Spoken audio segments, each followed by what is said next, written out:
எங்கும் தெய்வீக மனம் வீசும் இந்த மாலை பொழுதினிலே ஆன்றோர்கள், பெரியோர்கள், கல்வியாளர்கள் முன்னிலையில் எனது சகோதர சகோதரிகள் கூடிய இந்த அவையினிலே வைகாசி மாதத்தில் ஸ்ரீ சத்குரு சதாசிவ பிரம்மேந்திரால் ஆராதனை விழாவில் நடைபெறும் 2ஆம் நாள் நிகழ்ச்சியில் எல்லாம் வல்ல இறைவன் கருணையால் எனக்கு ஒரு நல்ல வாய்ப்பு வழங்கிய அனைவருக்கும் எனது நன்றி கலந்த பணிவான வணக்கத்தை தெரிவித்துக் கொள்கிறேன்.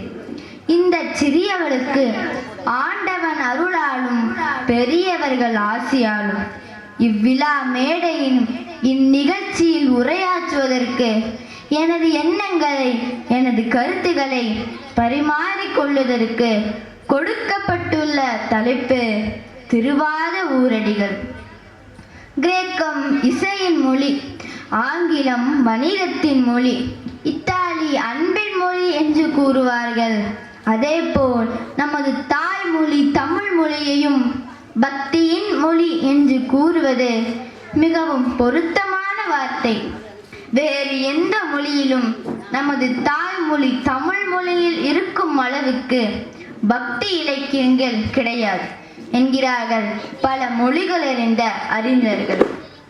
தேவாரம், திருவாசகம் போன்ற சைவ சமய நூல்களும் ஆழ்வார்கள் இயற்றிய 4000 திவ்ய பிரபந்தமும் தமிழ் மொழிக்கு கிடைத்த மாபெரும் இலக்கிய செல்வங்களாக போற்றுதற்குரிய அரிய பக்தி இலக்கிய பொக்கிஷங்களாக மக்களால் கொண்டாடப்பட்டது. இன்றும் மக்களால் கொண்டாடப்படுகிறது. திருஞான சம்பந்தர் இயற்றிய திருக்கடைக்காப்பு, அப்பர் இயற்றிய தேவாரம், சுந்தரர் இயற்றிய திருப்பாட்டு, இவை மூன்றும் தேவாரம் என்னும் பொது பெயரில் குறிப்பிடப்படுகின்றன. இவர்களின் தொடர்ச்சியாக மாணிக்க வாசக பெருமான் என்று அழைக்கப்படும் திருவாத ஊரடிகள். இவர் இயற்றிய நூல்கள் திருவாசகம், திருக்கோவையார். பல்லவர் காலத்திலும் அதன் பின்னரும் தோன்றிய சைவ சமய நூல்களின் தொகுப்பு 12 திருமுறைகள், மொத்தம் 12 திருமுறைகள். இதனை தொகுத்தவர் நம்பியாண்டார் நம்பி. 12 திருமுறைகளில் முதல் 7 திருமுறைகள் தேவாரம், 8வது திருமுறையாக மாணிக்க வாசக பெருமான் இயற்றிய திருவாசகம் வரிசைப்படுத்தப்பட்டுள்ளது. திருஞான சம்பந்தர், அப்பர், சுந்தரர், மாணிக்க வாசக பெருமான் இந்நால்வரும் இறைவன் சிவபெருமான் மீது மிகுந்த பக்தியை செலுத்தியவர்களாகவும் சைவ நெறியை உலகமெங்கும் அறிய செய்தவர்களாகவும் இருந்தமையால் சைவ சமய குரவர்கள் என்று போற்றப்பட்டனர். புத்த சமயம் மேலோங்கி இருந்த காலத்தில் சைவ சமயம் தலை தோங்க மதுரையில் இருந்து 25 கிலோமீட்டர் அருகிலுள்ள திருவாதபூரில் மாணிக்க வாசக பெருமான் அவதரித்தார். எப்பொழுதெல்லாம் பூமியில் அதர்மம் தலை தூக்குகிறதோ, நல்லவர்கள் துன்பப்படுகிறார்களோ, அப்பொழுதெல்லாம் இறைவனே பூமியில் வந்து அவதரிக்கிறார்.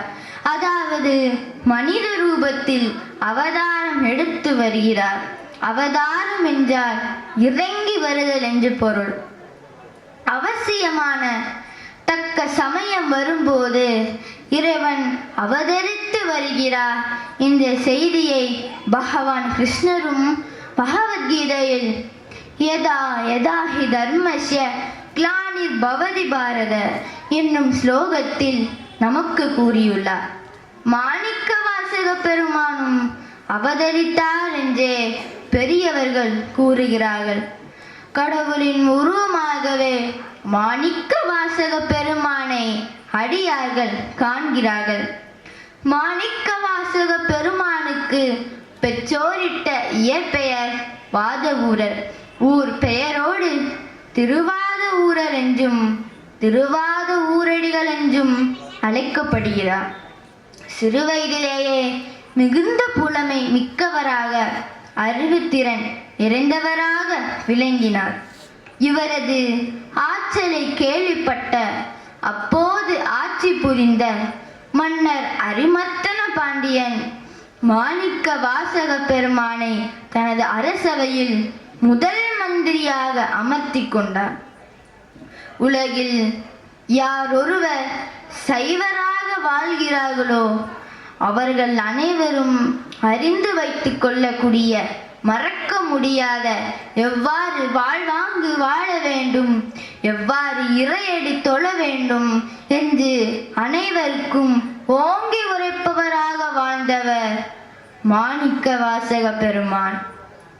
பொற்பமைந்த அறவாரும் புரிசடையார் தமையெல்லார் சொற்பதங்கள் வாய்த்திரவார் தொண்டு நெறி தலை நின்ற பெற்றியினில் மெய்யடிமை உடையாரா பெரும் புலவர் மற்றவர் தம் பெருமையார் அறிந்துரைக்க வல்லார்கள் என்கிறார் சேக்கிழார் பெருமான்.